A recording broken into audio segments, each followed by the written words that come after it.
سلام، مهرداد آهوران هستم، مربی و مدرس فدراسیون جهانی شطرنج و مدیر و مؤسس مدرسه شطرنج آهوران. خوشحالم که امروز در خدمت شما هستم با فصل 18 از کتاب در شطرنج متحول شوید نوشته آرتور یوسوپوف. قرار هست که گشایش‌های نیمه باز رو در این فصل مورد تحلیل و بررسی قرار بدیم، نقش مرکز در گشایش‌های نیمه باز و طرح‌های نمونه‌ای دفاع سیسیلی. دفاع سیسیلی بسته گسترش در این گشایش تا حدودی به کندی انجام میشه. سرعت گسترش سوارها و حمله جناحی رو در این بازی به صورت کند و آهسته داریم. سفید در این گشایش کوشش میکنه تا در جناح شاه بازی کنه، آماده پیشروی پیاده هاش میشه. سیاه هم در جستجوی امکاناتی متقابل در جناح وزیر هست. در بازی های نیمه بسته توجه به مرکز خیلی اهمیت داره، چون تنها با کنترل مناسب مرکز هست که ما اجازه پیدا میکنیم در جناحین بازی کنیم یا حمله کنیم. تمرکز اصلی این گشایش تکیه و طرح‌های نمونه‌ای مختلف داره. حتما برای بازی در این گشایش بازی‌هایی با تفسیرهای دقیق رو پیدا کنید و اونو خوب مطالعه کنید. خب در این فصل ما قرار هست بازی‌هایی از واسیلی اسمیسلوف رو با هم بررسی کنیم، قهرمان اسبق جهان. استراتژی اصلی سیاه فیانچتو کردن فیل جناح شاهش هست. این آرایشی که سیاه فیلش رو فیانچتو میکنه در جناح شاه آرایشی آرام و کاملا مطمئن هست. سیاه میتونه مانع پیشروی پیاده نظام سفید با ادامه F4 و F5 بشه. ادامه دوم و جذابتر D6 و به همراه اون اسب F6 که سیاه بعد از اون به سرعت در جناح وزیر دست به کار میشه و حمله خوبی رو تدارک میبینه. من در ادامه باز هم طرح‌های سفید و سیاه رو با تفسیر بیشتر خدمت شما عزیزان ارائه میدم. میریم به سراغ تحلیل اولین بازی، اسمیسلوف و کوتوف سال 1943. حرکت E4 توسط سفید، C5 دفاع سیسیلی و حرکت اسب C6 نشان از سیسیلی بسته داره، ولی الزاماً به سیسیلی بسته هم تبدیل نمیشه، میتونه به شروعهای دیگه‌ای منجر بشه. به عنوان مثال در این بازی اگر E6 انجام بشه، سفید میتونه با D4 فوری و اسب F3 لاین های دیگه ای از سیسیلی رو ایجاد بکنه و وارد اونها بشه. با هم دیگه ببینیم. اسب به خونه E2 بعد از اسب C6 اینجا حرکت فوری G3 یا حتی D4 امکان پذیر هست. بعد از D4 میتونیم شاهد در حقیقت فرم های دیگه ای از سیسیلی باشیم و چنانچه حرکت G3 انجام بشه. بعد از D5 پیاده در پیاده، حرکت D3 حرکتی منطقی صحیح. بعد از اسب F6 فیل J2 و فیل J5. بعد از حرکت D4 اسب به خونه E4 خواهد رفت. خب موقعیت سفید، موقعیت سیاه، گسترش سوارها رو شاهد هستید. سفید در تدارک قلعه، سیاه هم در تدارک قلعه هست. بعد از فیل، برگشت فیل به خونه E7 و دفاع از پیاده C5 اسب به خونه F4 میاد. خب آقای بابی فیشر و اسپاسکی هم در سال 1999 بازی داشتن در این شاخه. بعد از قلعه دو طرف وزیر به خونه H5 میاد. بعد از حرکت J6 وزیر به خونه D5 و شاهد هستیم که بعد از فیل F5 رخ به خونه E1 و وضعیت برابر هست و این بازی در سال 1999 بین آقای بابی فیشر و اسپاسکی، بوریس اسپاسکی مساوی میشه. خب برمیگردیم به بازی که قرار هست از آقای اسمیسلوف ببینیم.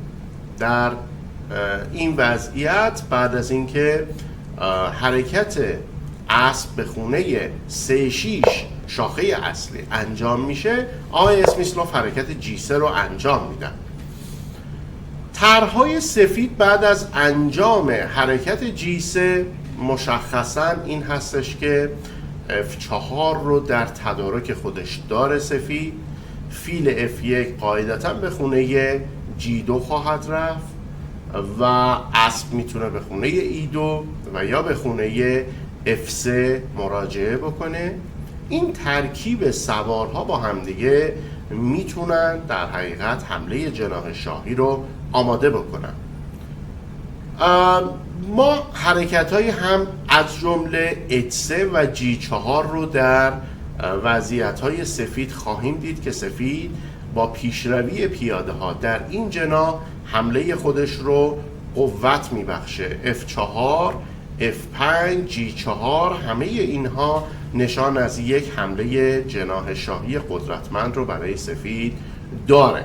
خب در عوض در مرکز سفید با انجام حرکت D3 سعی در کنترل مرکز داره. این کنترل مرکز در حقیقت از تضعیف مهره ها و مرکز سفید جلوگیری میکنه و کمک میکنه همچنین به پیشروی پیاده ها در جناح شاه. حرکت B3 و فیل B2 طرح دیگری هست که سفید میتونه فیلش رو در قطر بزرگ قرار بده و بتونه در طولانی مدت بر مرکز و جناح وزیر فشار وارد کنه.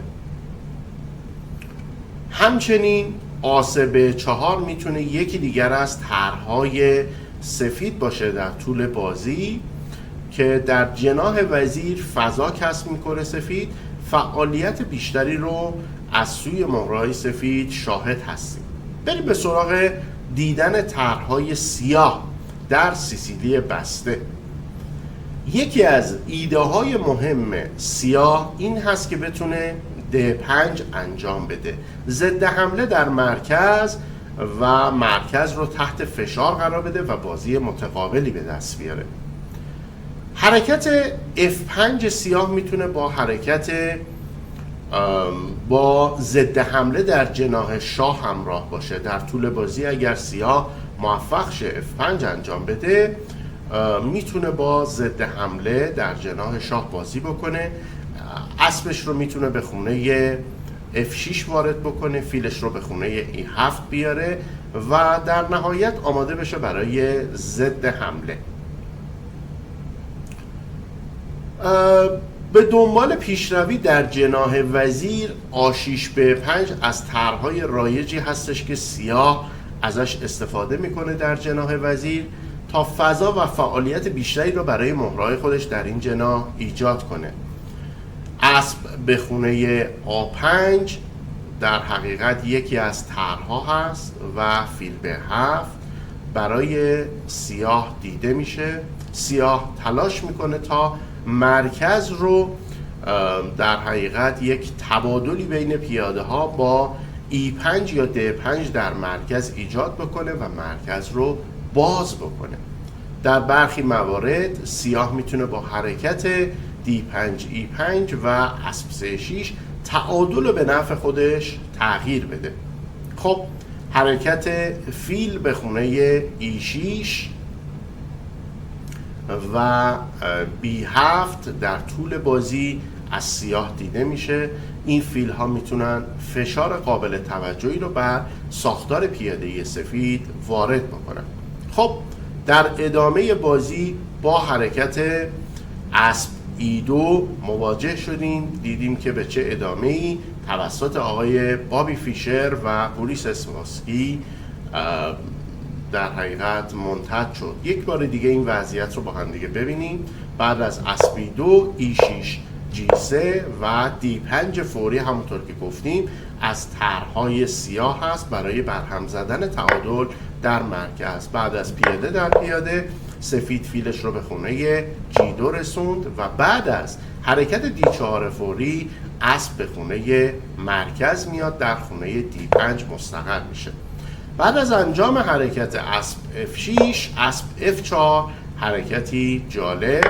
بعد از تعویض اسب به خونه D5 مستقر شده که با حرکت فیل E6 وضعیت این اسب مشخص خواهد شد. بعد از قلعه و حرکت D3 فیل به خونه E6 آمده تا تکلیف اسب روشن بشه. اسب به خونه F4 فیل F5 و حرکت H3 حاکی از این هست که سفید آماده میشه برای اینکه شاهش رو در خونه H2 قرار بده و همچنین آماده بشه برای رانش پیاده ها در جناح شاه. رخ به 8 حاکی از حمله جناح وزیر هست توسط سیاه. بعد از فیل D2 گسترش سوارهای دو طرف کامل میشه. خب این بازی سال 1999 باز هم توسط بابی فیشر و بوریس اسپاسکی انجام شده. بعد از رخ در رخ، وزیر در رخ و بعد از حرکت خوب J4 شاهد هستیم که سفید آقای بابی فیشر طرح حمله خودش رو آغاز میکنه. رخ به وزیر، وزیر به خونه D1 و بعد از تعویض سوار وزیر به خونه F3 میاد. با برتری جزئی در حقیقت سفید این بازی رو ادامه میده. خب برمیگردیم به بازی اصلیمون، جایی که آقای اسمیسلوف و کوتوف بازی کردن و در حرکت اصلی ما حرکت G3 رو توسط آقای اسمیسلوف شاهد بودیم. بعد از این حرکت J6 پس سیاه فیانچتو میخواد بکنه فیل خودش رو. بعد از فیل J2 فیل به خونه G7 میاد و حرکت D3. خب سیاه حرکت D6 رو انجام میده. فعلا D5 تحت کنترل هست. اسب به خونه F3 حرکتی جالب و خب طرحهای سفید رو با پیکان سبز نشون دادم. ملاحظه میفرمایید یکی از اون طرحها این هستش که اسب میتونست به جای F3 به خونه E2 بیاد. قلعه فیل E3 وزیر D2 کنترل قطر سیاه رنگ تا H6 و همچنین تعویض فیل های سیاه رو که در مورد اون بیشتر صحبت میکنه. بعد از E6 فیل به خونه J5 میاد تهدید وزیر و در نهایت سفید قرار هست با وزیر D2 کنترل خونه H6 رو به دست بگیره. بعد از اسب E7 وزیر D2 ملاحظه میفرمایید تعویض فیل های سیاه رو یکی از اهدافی هستش که سفید انجام میده تا کنترل در حقیقت جناح شاه رو بیشتر به دست بیاره و همچنین فیل سیاه کنترل خودش رو بر این قطر بزرگ در حقیقت از دست بده. برگردیم به ادامه بازی و ببینیم که بازی به کجا منتهی شده. بعد از این حرکت H6 فیل برمیگرده به خونه E3 و خب سیاه دیگه امکان قلعه رفتن رو نداره. برگردیم و حرکت جایگزین رو ببینیم. چنانچه سیاه حرکت قلعه رو انجام میداد با فیل H6 مواجه میشد. بعد از حرکت E5 سیاه پیاده های خودش رو در خونه تیره قرار داده که چنانچه فیل ها تعویض بشن پیاده ها در خونه تیره قرار بگیرن و کنترل حمله جناحی بهتر توسط سیاه انجام بشه. این واکنش استاندارد هست. در ازای تعویض فیل ها سعی میکنه که پیاده هاش رو در خونه سیاه قرار بده. برگردیم و در بازی اصلی حرکت در حقیقت H6 رو با هم مطالعه داریم. بعد از فیل E3 قلعه جناح شاه غیر ممکن شده فعلا برای سیاه. بعد از انجام حرکت E5 قلعه سفید رو شاهد هست. خب سفید گسترش در حقیقت فیل خودش رو آماده میشه تا تدارک ببینه. فیل به خونه E6 میاد. سیاه فیلش رو گسترش داد و ملاحظه میفرمایید که اسب E1 طرح سفید چه هست. سفید قصد این رو داره که F4 رو انجام بده. این رو یک موضوع دیگه، یک ساختار پیاده‌ای دیگه هم داره به ما نشون میده. در حقیقت جهت پیکان پیاده‌ای یا زنجیر پیاده‌ای ما که از C2, D3 و E4 تشکیل شده جهت حمله سفید رو در جناح شاه و با حرکت F4, F5 داره به وضوح به ما نشون میده. از این نشان پیکان پیاده‌ای هم بهره ببرید برای بازی هایی که در اون جهت حمله رو بخواین شناسایی کنید. بعد از حرکت وزیر به خونه D7 سفید آماده حمله پیاده‌ای میشه، ولی حرکت آس حرکت جالبی هست که شاید با این حرکت تهدیدی برای سیاه ایجاد میکنه که قلعه بزرگ رو به تعویق بندازه. چنانچه سیاه قلعه بزرگ بره، سفید آماده هست تا با حرکت B4 پاسخ محکمی به سیاه بده. بعد از فیل H3 حرکت F4 انجام میشه. اسب به خونه D4 یکی از دلیل‌های دیگری که پیاده به خونه E5 اومد کنترل مضاعف بر روی خونه D4 هست. در این مرحله رخ به خونه B1 و طرح سفید مقابله با قلعه بزرگ سیاه هست. بعد از پیاده در پیاده، فیل در پیاده، حرکت فیل در فیل انجام میشه و بعد از اون وزیر در فیل. خب چنانچه اسب به نظر شما عزیزان این فیل رو تعویض میکرد، میتونستیم با حرکاتی از جمله J5 و F5 سیاه مواجه بشیم و با طرح ضد حمله‌ای که در شروع این فصل راجبش صحبت کرده. سفید این تعویض رو با وزیر در فیل پاسخ میده و چنانچه سیاه فرصت بکنه به قلعه کوچک بره، حالا حمله جناح شاهی سفید با حرکت G4 وزیر H3 و فشار بر روی پیاده H6 امکان پذیر هست. در ادامه سیاه رخ خودش رو به D8 منتقل میکنه، آماده میشه برای رانش پیاده D.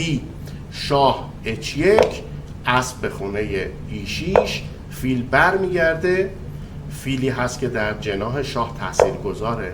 بعد سیاه فرصت میکنه تا حرکت D5 رو انجام بده. تعویض مناسب حال سفید نیست. اسب F3. سفید در حقیقت مرکز رو کنترل میخواد بکنه و آماده این هست که بعد از تعویض اسبش رو به خونه E4 منتقل کنه. خب ما یک بلاندر بزرگ از طرف سیاه میبینیم که این با طرح‌های سفید و سیاه منافات داره. این یک اشتباه پوزیسیونی بزرگه. سیاه نمیباید که مرکز رو ببنده، بلکه باید مرکز رو باز بکنه، تنش در مرکز و حمله به شاه سفید رو در دستور کارش از مرکز قرار بده. خب این حرکت باعث میشه که سفید اسب خودش رو به E2 بیاره و اون رو به جناح شاه حتی برسونه و در حمله شرکتش بده. اسب C6، وزیر H3، شاه H7. خب ملاحظه میفرمایید وضعیت سفید چقدر بهتر و برتر شده.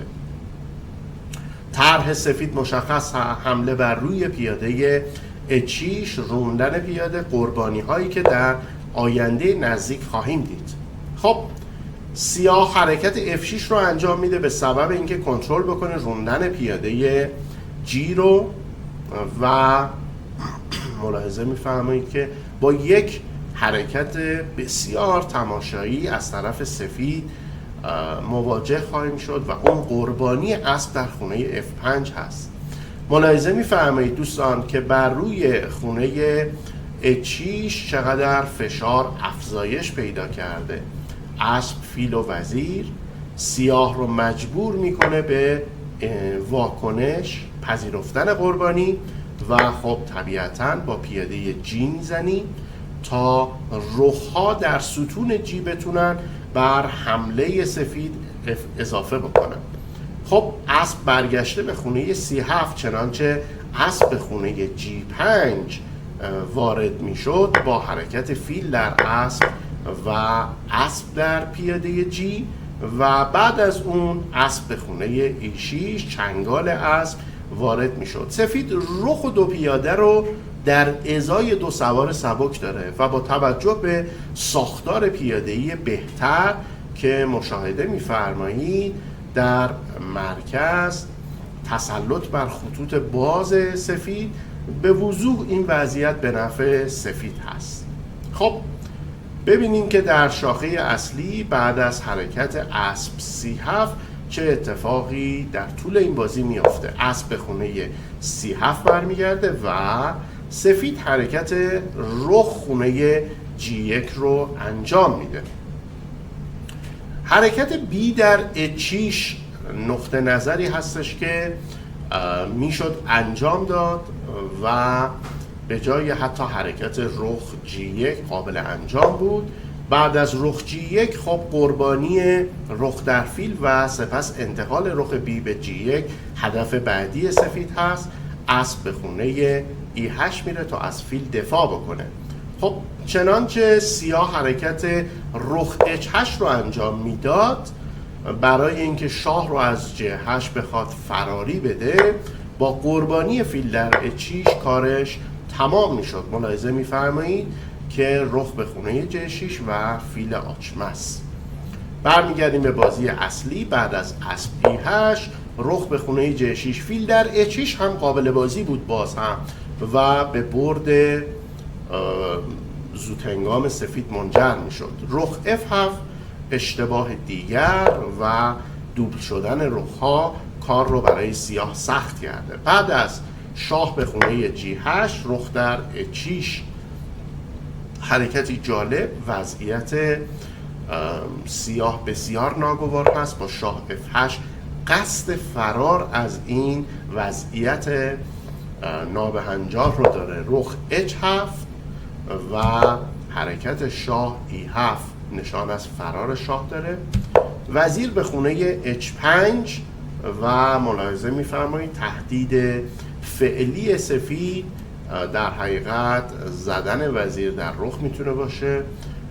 میتونه حرکت رانش پیاده به خونه E5 باشه. میتونه تهدید اصلی حرکت فیل به خونه H6 باشه و از این فرصت به وجود آمده با وزیر و رخ بر روی رخ F7 فشار مضاعفی رو ایجاد بکنه.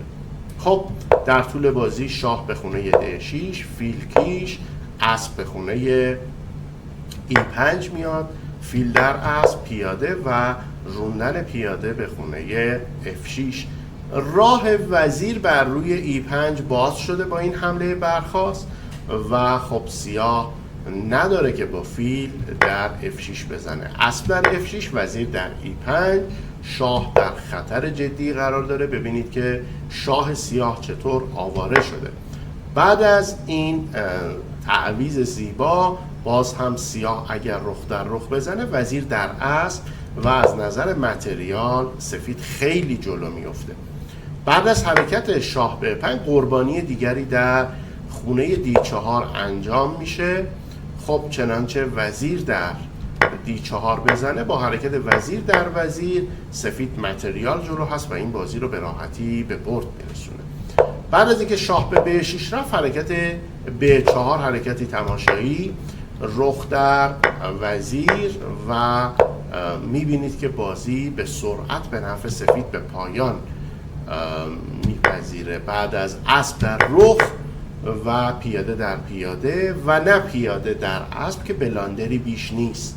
پیاده در اسب یک مساوی و کیش دائم رو برای سیاه به ارمغان میاره، بلکه پیاده بعد از شاه به خونه B5 اسب در A7 کیش. خب دوستان اینجا میتونید پاسخ حرکت اسب در C5 رو برای من کامنت کنید که اسب در C5 با چه پاسخی از سوی سفید مواجه میشد.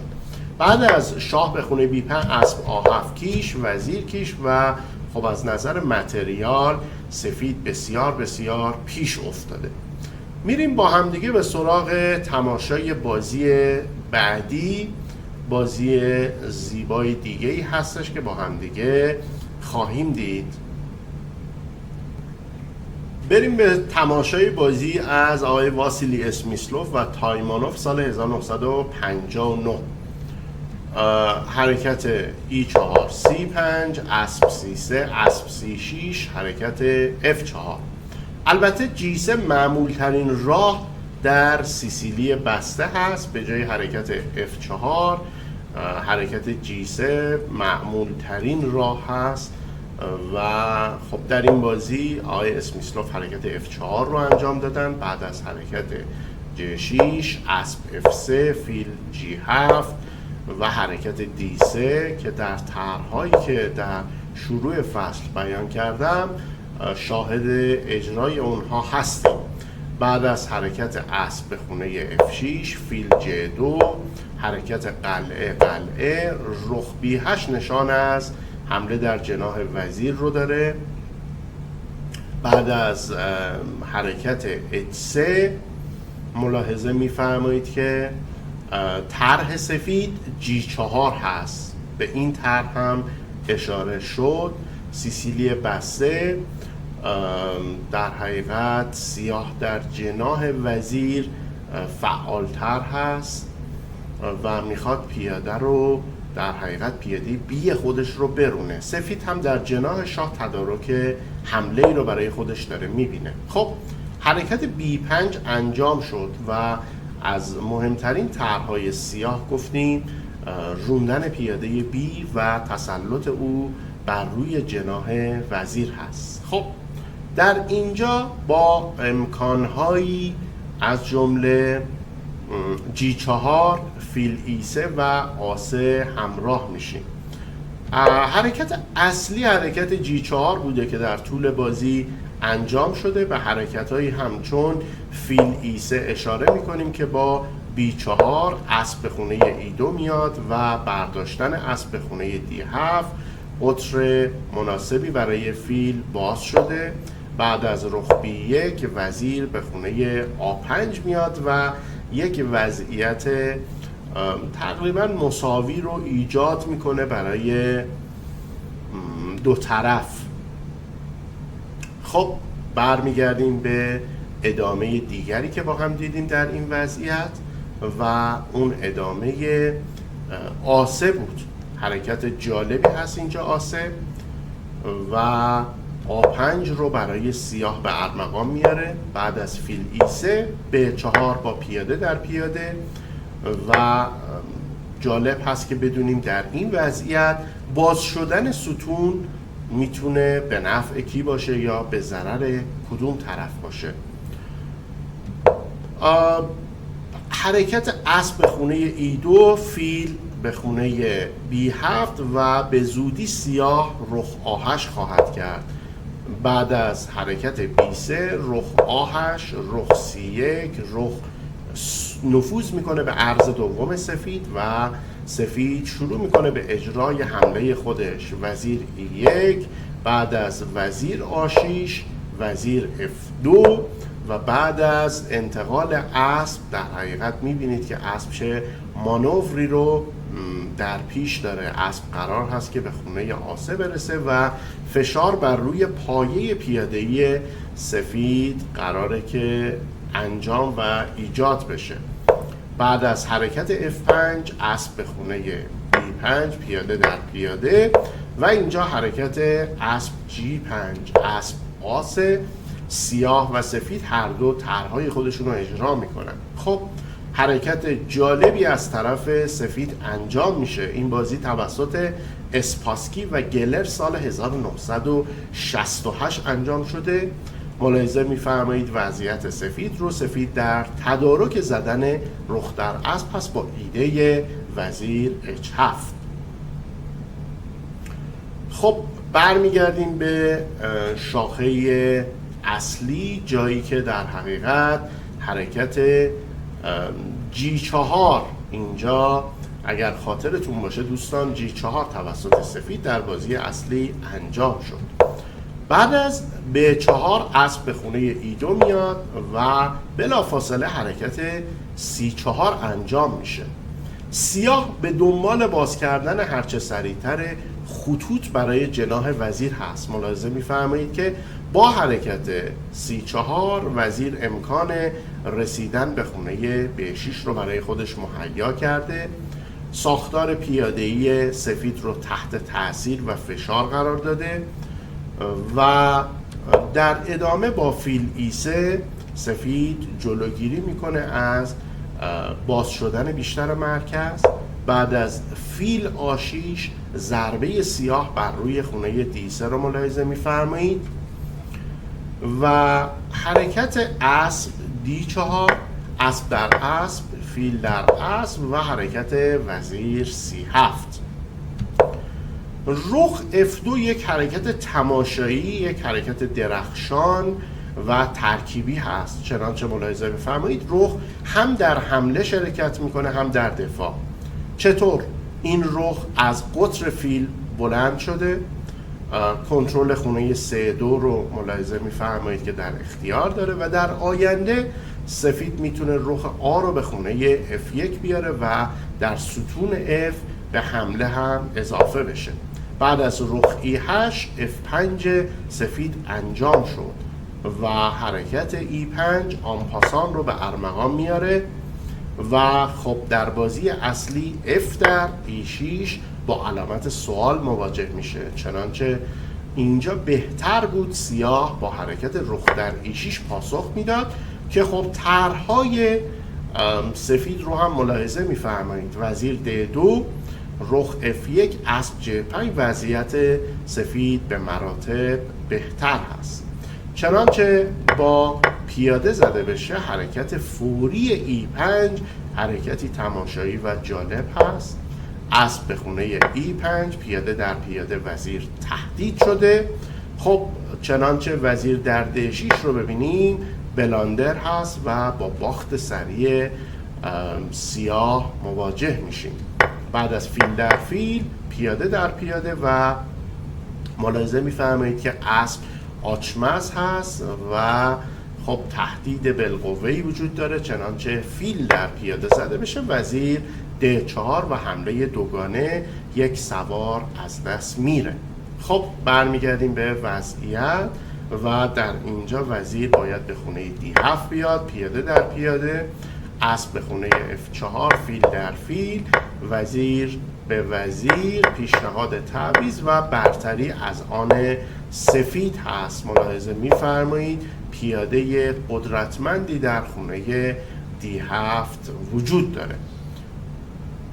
خب برگردیم به وضعیت پیشین و ببینیم که در این وضعیت بعد از اینکه وزیر کنار رفت پیاده در پیاده یه ارزیابی نسبت به این وضعیت داشته باشیم. خب سفید فیل سفید مرکزی رو با فیل فیانچتو عوض کرد، خونه های سیاه بیشتر تحت کنترل سفید قرار گرفتن. بعد از وزیر به وزیر خب سفید در صدد این هست که پیاده رونده خودش بیشتر استفاده بکنه، امکانات سیاه محدود شده. ملاحظه میفرمایید که پیاده D6 بسیار بسیار قدرتمند هست تو این وضعیت و خب کنترل ستون F هم در دست سفید قرار میگیره. پیاده D وقتی به خونه D7 میرسه توسط اسبی کنترل شده که به این زودی به این راحتی قرار نیست از اینجا بلند بشه. خب امیدوارم از تحلیل این دو بازی لذت برده باشید. میریم به سراغ حل تمرین ها و ببینیم که در این وضعیت نوبت سفید طرح برد رو با سفید پیدا بکنید. طرح بردی که در شروع راجبش صحبت کردیم، شروع فصل، و اینجا بهترین حرکت رو برای سفید پیدا بکنید. لطفاً فیلم رو استاپ بکنید و در نهایت پاسختون رو مقایسه بفرمایید. بازی اول ما بین آقای اسمیسلوف و کوتوف سال 1946 در مسکو انجام شده. نوبت حرکت با سفید هست و اینجا حرکت امتیاز آور برای شما حرکت فیل H6 هست و طرحی نمونه‌ای که در شروع این فصل در موردش صحبت کردیم و خب چنانچه شما عزیزان حرکت اسب D1 رو هم دیدید برای خودتون یک امتیاز ثبت بفرمایید. حرکت اسب D1 با ایده روندن پیاده C2 و بلند کردن اسب از خونه D4 این هم یک امتیاز داره. بعد از حرکت فیل H6 حرکت قلعه انجام شده در بازی اصلی با هم دیگه میبینیم، ولی قبل از اون حرکت فیل در اچیش رو ببینیم. چنانچه فیل در فیل زده بشه، وزیر در فیل، اسب در C2 رخ A1 تهدید شده، رخ C1 اسب D4 وزیر به خونه G7 میاد و بعد از حرکت رخ G8 وزیر در پیاده H7 و ابتکار عمل به دست سفید هست. این گفته جناب آقای اسمیسلوف هست در این وضعیت. خب برگردیم و حرکت قلعه رو با هم دیگه ببینیم، حرکتی که در بازی اصلی انجام شده. بعد از قلعه حرکت فیل در فیل، شاه در فیل، اسب E2. بعد از تعویض اسب‌ها حرکت D5 توسط سیاه انجام شده. روندن پیاده حاکی از این هست که سفید قصد کنترل مرکز و روندن پیاده های جناح شاه رو داره. بعد از آمدن اسب خونه F4 اسب C6 حرکت صحیحی نیست و آقای اسمیسلوف اینجا در حقیقت میگن که باید یا میباید سیاه حرکت D4 رو انجام میداد اگر میخواست بازی رو حفظ بکنه. بعد از حرکت D4 فیل در فیل، رخ در فیل، حرکت C4 پیاده در پیاده، اسب C6 و ملاحظه میفرمایید بعد از وزیر E7 ایده سیاه حرکت اسب به خونه B4 هست. برمیگردیم به بازی اصلی، جایی که بعد از قلعه تعویض ها انجام شد و اینجا حرکت اسب C6 حرکت چندان دقیقی نیست. رخ به خونه E1 حرکت B4، رخ به خونه C1، یک جفت تعویض پیاده با برتری جزئی برای سفید. خب دوستان با هم دیگه میریم به سراغ تمرین بعدی. لطفاً فیلم رو استاپ بفرمایید و طرح، شاخه و حرکت هایی که در این بازی قرار هست بهش برسیم رو پیدا کنید و پاسخ خودتون رو مقایسه بفرمایید. خب در این بازی که فیما بین آقای اسمیسلوف و کوتوف این بار هم در مسکو سال 1948 انجام شده، وضعیت جالب هست. حرکت سفید رو چنانچه صحیح حدس بزنید یک امتیاز برای خودتون منظور بفرمایید. حرکت صحیح حرکت وزیر G4 هست، حرکتی عالی. سفید تدارک حمله در جناح شاه رو دیده. بعد از حرکت اسب به خونه E7 حرکت C4 انجام میشه، ضربه به مرکز سیاه با این حرکت، تثبیت پیاده، تعویض پیاده حرکت چندان مناسبی نبود از طرف سیاه، چنانچه میبینید اسب به خونه G8 میره و خب حرکت رخ D1، پیاده‌ای که در E5 قرار داره دوستان پیاده بسیار قدرتمندی هست و میتونه به سفید ایده آوتپوست یا یک پایگاه رو بده. بعد از وزیر به خونه E7 بله رخ به خونه D6 میره، فیل تهدید شده. بعد از فیل به 6 رخ‌های سفید هستن که دوبل میشن. بعد از فیل به خونه C8 پیاده H سفید راه افتاده برای ضربه زدن به ساختار پیاده سیاه، همچنین برای فیکس کردن در حقیقت خونه یا پیشگیری از خونه G5 تا پیاده سیاه نتونه مزاحم اسب F4 بشه. بعد از این حرکت رخ در رخ، پیاده در رخ تبدیل شد به یک پیاده رونده. بعد از وزیر D8 وزیر به خونه E2 تهدید واضح هست، اسب به خونه F6 وزیر به خونه E5 اسب آچمز شده. بعد از فیل A6 پیاده C از دست رفت و خب پیاده D6 پیاده بسیار خطرناکی شده. بعد از روندن دقیق و صحیح پیاده چنانچه اسب در پیاده زده بشه، وزیر در پیاده آ و خب فیل 3-8 برگشت فیل اجباری هست و رونده شدن پیاده C وزیر به خونه F6 و پیاده C6 برد قاطع رو برای سفید در پی داره. خب بریم به سراغ تمرین بعدی، ببینیم در این وضعیت چه حرکتی برای سفید وجود داره. لطفا فیلم رو استاپ بکنید و حرکت خودتون رو مقایسه بفرمایید. خب مجددا میریم به سراغ دیدن بازی آقای اسمیسلوف، بازی دیگری از ایشون و دنکر سال 1948. خب سفید آقای اسمیسلوف با کیش مواجه شده و دیدن این شاخه سخت نیست. حرکت فیل به خونه D2، وزیر تهدید شده، وزیر در A2 و قربانی رخ در فیل سفید رو به بردی قاطع میرسونه با حرکت فیل C3. رخ H8 تهدید شده. خانه های ضعیف سیاه رو ملاحظه میفرمایید، چنانچه پس این فیل فیانچتو تعویض بشه خونه های سیاه رنگ بسیار بسیار ضعیف میشن. خب برای دیدن این شاخه یک امتیاز برای خودتون در نظر بگیرید. رسیدیم به تمرین بعدی، اسمیسلوف کامیشوف سال 1946 مسکو. خب شبیه این پوزیسیون رو قبلا دیدیم. ایده فیل H6 ایده جالبی هستش که در این بازی انجام شده. یک امتیاز برای این حرکت برای خودتون در نظر بگیرید. چنانچه حرکت‌های دیگه‌ای هم از جمله H4 رو دیدید، یک امتیاز حتما برای خودتون در نظر بگیرید. همچنین حرکت قلعه هم یک امتیاز داره. خب برگردیم به وضعیت بعد از فیل H6، حرکت فیل به 7 و حرکت H4. مرکز سفید ایمن هست و اون میتونه حمله جناحی رو شروع بکنه.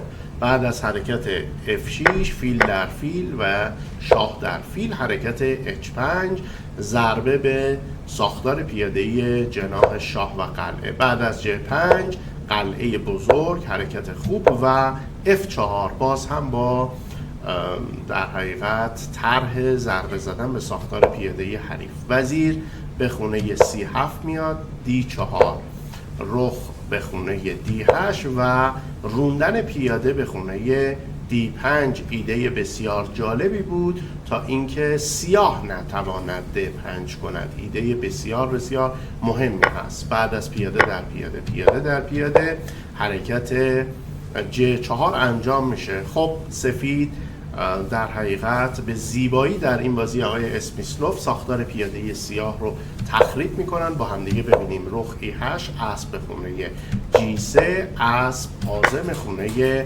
E4 هست. یک پیاده رو قربانی کرد آقای اسمیسلوف برای اینکه ستون G به زودی بر علیه شاه سیاه باز خواهد شد. وزیر برمیگرده تا از پیاده D6 دفاع کنه، پیاده در پیاده و فیل به وزیر، وزیر رو از این قطر خوب خارج میکنه، منفعل و غیر فعالش میکنه و قربانی اسب بر F6 کار رو به سرعت تموم میکنه. بعد از رخ در اسب وزیر J5 ملاحظه میفرمایید فیل F5 و سیاه تسلیم میشه. خب با هم دیگه بریم به سراغ تماشای تمرین بعدی. خب به این پوزیسیون هم نگاه بکنید. بازی هستش فیما بین آقای اسمیسلوف و گلومبک سال 1947 که در جریان رویارویی انگلستان و شوروی برگزار شده بود. خب در این وضعیت حرکت مناسب برای سفید که حرکتی دو امتیازی هم هستش، رخ F به D1 هست. خب چنانچه حرکت رخ A D1 رو هم شما عزیزان پیشنهاد دادید، یک امتیاز برای این حرکت در نظر بگیرید و حرکت رخ F D1 دو امتیاز. چرا؟ دلیلش این هست که رخ F به D1 صحیح تر هست، به خاطر اینکه در جریان بازی سیاه مد نظرش هست که فیل رو به خونه A6 بیاره و چه بهتر که اسب ما در خونه E2 آچمز نباشه. خب کنترل سفید بر ستون دی رو میبینیم حاکم هست. بعد از B6 وزیر به وزیر، وزیرها تعویض شدن، ستون دی در اختیار سفید قرار گرفته. رخ D2، رخ D1، اسب به خونه C6، حرکت F4 تکلیف فیل رو مشخص میکنه و حرکت E5 که در حقیقت ساختار پیاده‌ای مناسبی رو برای سفید ایجاد کرده. بعد از حرکت رخ در رخ، رخ در رخ به ستون دی تعویض رخ ها و حرکت B3 شاه G7 C4 و وضعیت مناسبی که برای آقای اسمیسلوف ایجاد شده، ساختار پیاده‌ای بهتر، فضای بیشتر و خب امتیازی که شما عزیزان از این بازی کسب کردید. میریم به سراغ تماشای تمرین بعدی.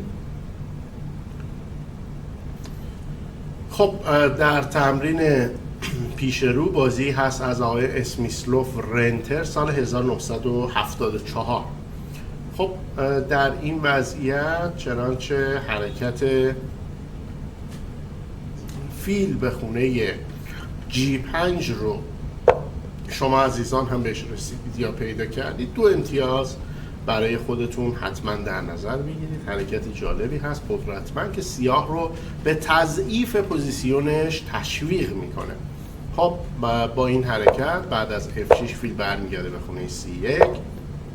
بعد از اسب 6 پیاده در پیاده و رخ F1 وضعیت برتر برای آقای اسمیسلوف ایجاد شده. با هم دیگه میریم به سراغ تماشای تمرین بعدی. آقای اسمیسلوف در مقابل میخائیل باتوینیک سال 1947. خب در این دیاگرام لطفا فیلم رو استاپ کنید، حرکت ایدئال و مناسب رو برای سفید پیدا کنید. چنانچه حرکت وزیر D2 رو پیدا کردید که مانع قلعه رفتن سیاه میشه، 2 امتیاز برای خودتون در نظر بگیرید. حرکتی بسیار عالی و دقیق. شاه F8، بعد از E5 اسب D5 پیاده C4 و ملاحظه میفرمایید که اسب به خونه H رفته، تعویض فیل ها رو پیشنهاد داده. وزیر به خونه F2 و ضعف پیاده F7 رو شاهد هستیم. رخ F8 فیل در فیل و رخ نفوذ میکنه به عرض در حقیقت هفتم و برتری از آن سفید هست. توی این موقعیت میریم به سراغ تماشای تمرین بعدی. خب میریم به سال 1951. اسمیسلوف برونشتاین، قهرمانی شوروی. این بازی سر قهرمانی شوروی انجام شده. با هم دیگه ببینیم حرکت امتیازآور 2 امتیازی سفید رو. فیلم رو استاپ بکنید عزیزان و حرکت 2 امتیازی سفید رو حدس بزنید. حرکت اسب C به خونه E2. اگر این حرکت رو دیدید با ایده انجام حرکت C3 و F4 2 امتیاز برای خودتون در نظر بگیرید. حرکت وزیر B6، سیاه حرکت وزیر B6 رو انجام میده که چنانچه اسب در اسب زده بشه با پیاده C پس بگیره. چنانچه حرکت F4 رو هم دیده اید، 2 امتیاز در این لحظه برای خودتون در نظر بگیرید. بعد از اسب بر اسب ملاحظه میفرمایید حرکت وزیر C2 وزیر B2. بازی بسیار تماشایی و زیبایی هست، پر از تاکتیک، پر از زد و خورد. اسب در دیس چنگال، شاه به خونه F1 فیل در وزیر، رخ B1 فیل به خونه E6. حرکت زیبا و تماشایی رخ در فیل و چنگال فیل، حمله دوگانه فیل به اسب و رخ، اسب به خونه D1 اسب E3 شاه F2 اسب در فیل شاه در فیل و فیل خونه G7 که زندانی نخواهد شد در حقیقت و برتری بالغ بر 2 پیاده‌ای سفید. بازی تماشایی و زیبایی بود. میریم به سراغ تماشای تمرین بعدی. خب بازی دیگری از آقای اسمیسلوف و لویتسکی سال 1952 لطفاً فیلم رو استاپ بفهمید و حرکت مناسب برای سفید رو حدس بزنید و پاسخ خودتون رو مقایسه کنید. خب چنانچه حرکت F5 رو پیدا کردید 2 امتیاز برای خودتون در نظر بگیرید به منظور اینکه آتشبار فیل و وزیر در قطر C1 H6 باز شده و چنانچه حرکت D4 رو پیدا کردید با طرح دیگری 1 امتیاز برای خودتون در نظر بگیرید. خب بریم F5 رو ببینیم. بعد از F5 D5 فیل H6 پیاده در پیاده E4 اسب در E4 حرکت اسب به خونه D4 اسب H4 ملاحظه می‌فرمایید بعد از فیل در E4 رخ A8 تهدید شده. بعد از فیل در H6 وزیر در H6 وزیر D6 برای زدن پیاده G. خب قربانی تماشایی توسط سفید انجام شد. حرکت اسب در J6 پیاده در اسب پیاده در پیاده خونه H7 هدف قرار گرفته. بعد از پیاده فیل در H6 و وضعیت به نفع سفید هست. خب بریم به سراغ تماشای تمرین بعدی. خب در این دیاگرام بازی بین اسمیسلوف و لویتسکی سال 1952 قهرمانی شوروی رو می‌بینی. چنانچه حرکت فیل به خونه H2 رو پیدا کردید 2 امتیاز برای خودتون در نظر بگیرید. نجات فیل بسیار مهم سوار مهم و تهدید مات. وزیر D4 کی شاه به خونه H2 وزیر D4 رخ در F2 تهدید بسیار جدی هست. رخ G8 وزیر و رخ F8 مات تماشایی. خب اگر لاین رو تا آخر دیدید 1 امتیاز تشویقی هم برای خودتون لحاظ بفرمایید. میریم به سراغ تمرین بعدی. خب در این بازی هم بازی ما بین اسمیسلوف لویتسکی سال 1952 رو می‌بینیم. لطفا فیلم رو استاپ کنید و حرکت صحیح رو حدس بزنید. چنانچه حرکت اسب F3 رو پیدا کردید برای خودتون 2 امتیاز در نظر بگیرید. لاین اصلی هست بازی اصلی و چنانچه حرکت پیاده در پیاده رو F در J6 رو هم دیدید 2 امتیاز برای خودتون در نظر بگیرید.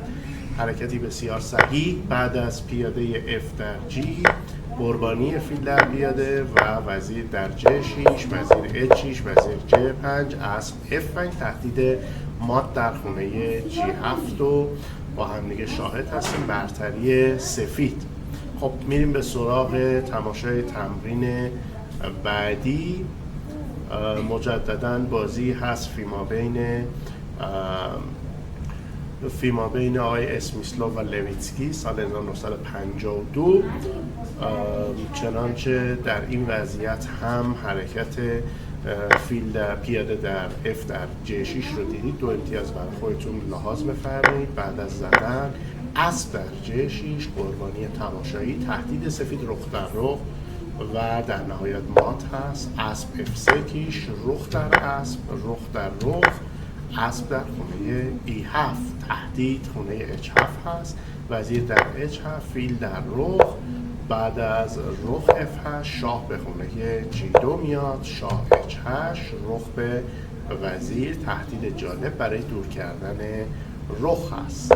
خب وزیر J7 وزیر H5 و بعد از کیش رخ به خونه E4 میاد. مناسب نیست وضعیت شاه سیاه و حملات سفید رو خواهیم دید. بعد از فیل به وزیر فیل E6 کیش وزیر در وزیر فیل کیش و در این لحظه سفید 1 سوار میگیره و برنده بازی هست. خب چنانچه از این تمرین ها 19 امتیاز یا بالاتر کسب کردید خیلی عالی بودید. چنانچه 15 امتیاز کسب کردید بسیار خوب. چنانچه 11 امتیاز و کمتر مجددا تمرین ها رو بررسی کنید. فیلم این جلسه رو مجدد نگاه بکنید. بازی های آقای اسمیسلوف و سیسیلی بسته رو ببینید و تخصص خوبی پیدا کنید در این شاخه. به امید دیدار شما در فصل آینده.